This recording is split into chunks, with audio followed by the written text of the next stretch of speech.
Hey everyone, it's Marsha Grace, your Calm Creativity Connector, and I'm here for a special occasion. Uh, Maybe special isn't the word, it is special, but however, we want to see it. I'm here because we are going to spend some time calming our fevered brows for a few moments together. That's what I was guided to do because I know you're probably wondering, how are you going to run your business or get your work done with everything shutting down? I mean, it's just maybe you have kids in school. They're not in school now, so what do you do with them?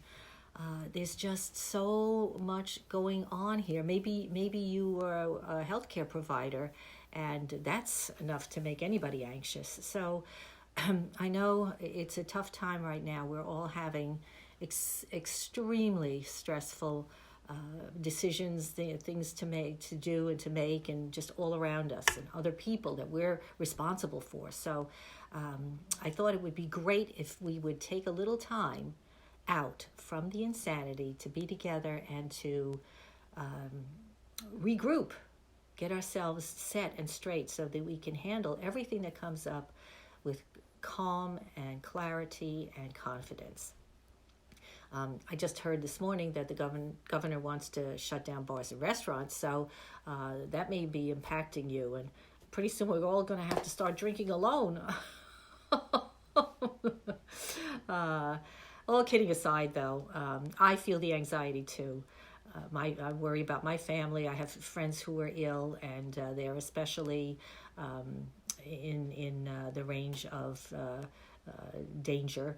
So, so these are things that we're all, just on my mind. And of course, I worry about myself too, as we all do. But as an interfaith minister and a spiritual counselor, I've spent many years helping people through their dark moments. And so that's why I was guided to just say, let's take some time together, as I wrote in my note, if you got it, which I have a copy of here, where I said, we're going to just spend a few minutes together and do three things. So the three things are, we're going to stop and just take some slow, deep breaths in and out, okay? We'll do that.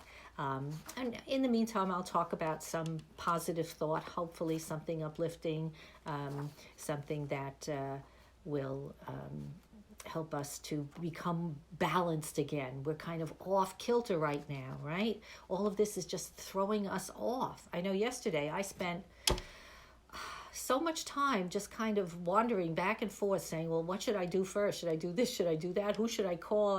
I was worried about this person. So I understand completely. And that's why I said, we want to bring ourselves as much back to balance as possible so that we can go on with our lives, do what we need to do in the face of extraordinarily unusual circumstances, to say the least. But I think it's accomplishable. I think we can do this. So, and the third thing I want to do is just share something funny, something light, something we can laugh, so that we can laugh together and lighten up a little bit. When we're laughing, we're in the moment, and that's the place we want to be. Because if we're too far if we're in the past worrying about what happened yesterday, or we're in the future worrying about what could happen tomorrow, we're not here now, which means we're not getting the most we can out of this precious moment that we have. So, that having been said, without further ado, I want to get to our little program that we have, because I said it would be quick, and just give us a few moments, because I know we have other things to take care of. So the first thing we're going to do is we're going to do our breathing. So I'm going to just light this candle that I have here. All right.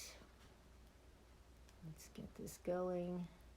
And if you are the kind of person who likes to look at a candle, then here you are. You've got it. If you are someone who likes to close your eyes as you do this, that's fine. That's perfect, of course.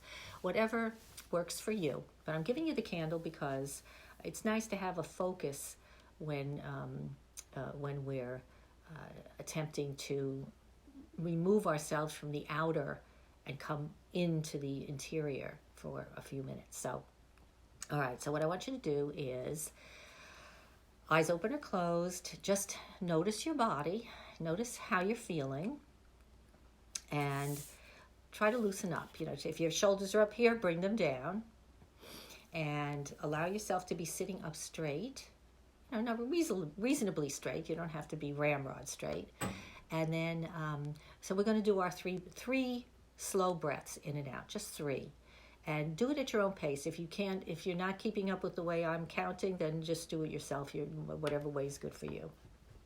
But I'm going to just count to 6, and then I'm going to tell you to hold it, and then I'm going to count 6 out again. Okay, so, and maybe I won't be counting all the time, but you could be counting 6 yourself, or just doing whatever feels good. Okay, so the first thing we're going to do is blow out, really, and push your belly in so that you're really empty. Those lungs are empty. So, and then begin that breath in. So in, 1, 2, 3, 4, 5, 6. Now hold, 1, 2, 3, and then out, 1, 2, 3, 4, 5, 6. And when you're pushing that breath out, just really feel yourself emptying, pushing in so that you get all the air out. Okay, that was a test. All right, so now we're gonna do it for real 3 times. So, okay, so we're going to breathe. We're going to blow out. Just blow everything out, and begin that in breath. 1, 2, 3. Breathing in calm. Hold. 1, 2, and out. 2, 3. Breathing out anxiety. And again, breathing in. 1, 2, 3. Breathing in confidence. Hold. 1, 2. And then breathing out. 1, 2, 3. Breathing out despair, suffering. And again, breathing in. 1, 2, 3. Breathing in compassion for yourself and others. Hold. 1, 2. And breathing out. 1, 2, 3. Breathing out fear. Let it go. Just out. Okay. All right. So now, how do you feel? Hopefully there's a little bit of tingling in your hands, a little bit of just relaxed, that you feel more relaxed and more centered, more focused. You can do this anytime, anywhere.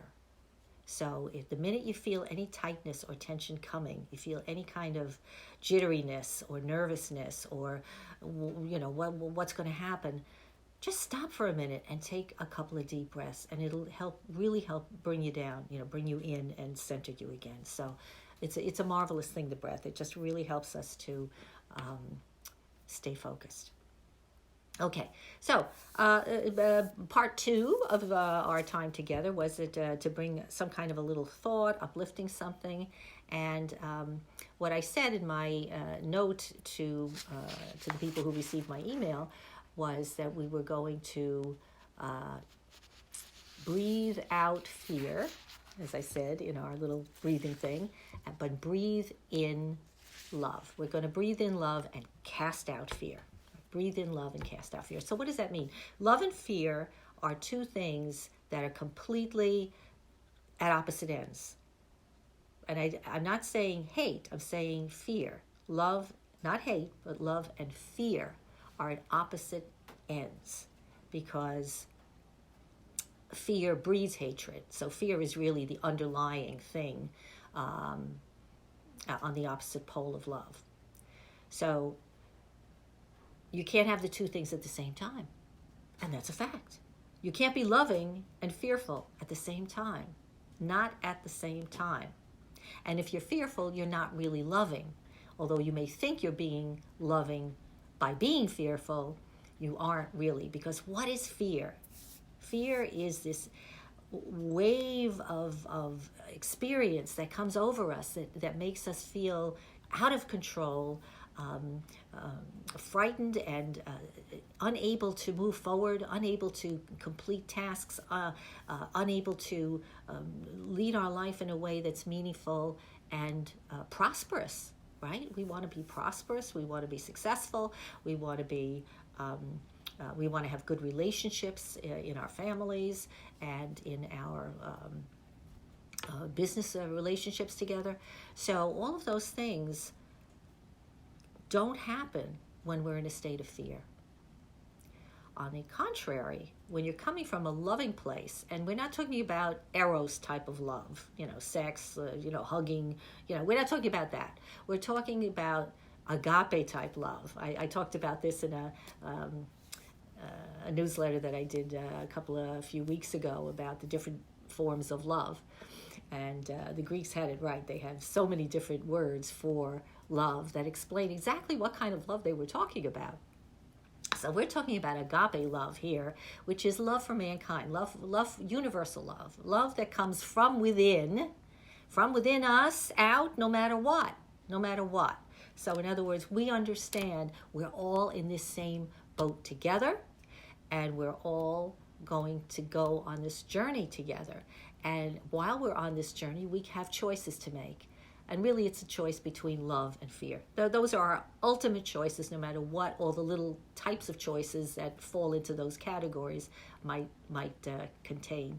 So you want to be aware. You want to be aware when you are in a loving state or when you are in a fearful state. This is extremely important. We get so caught up in whatever's going on that we're not able to take that time to just step back and kind of observe ourselves. And that to me is a really, really helpful little tool that you can use anytime, all throughout the day. You should be using that all throughout the day, whenever, especially in your interactions with other people, because you want to know where you're coming from when you're talking to somebody. Are you coming from a fearful place or a loving place?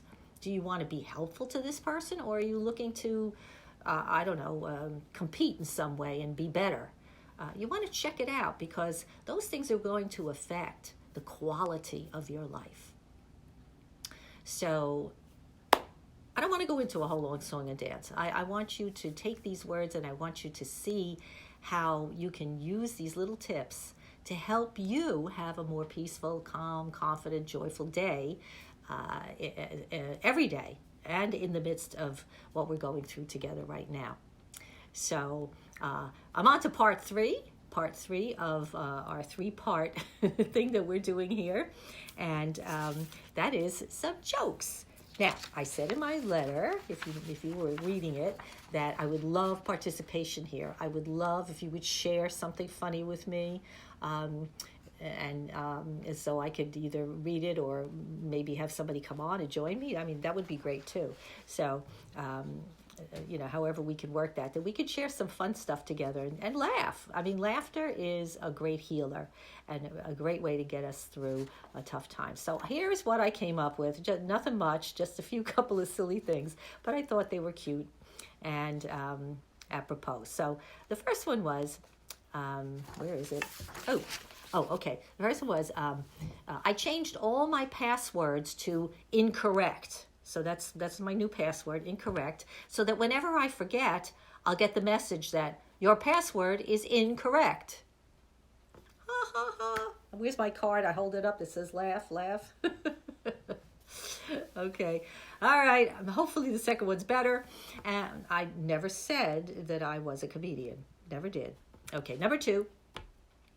Don't let your printer know that you need this copy right away, because they smell fear and shut down.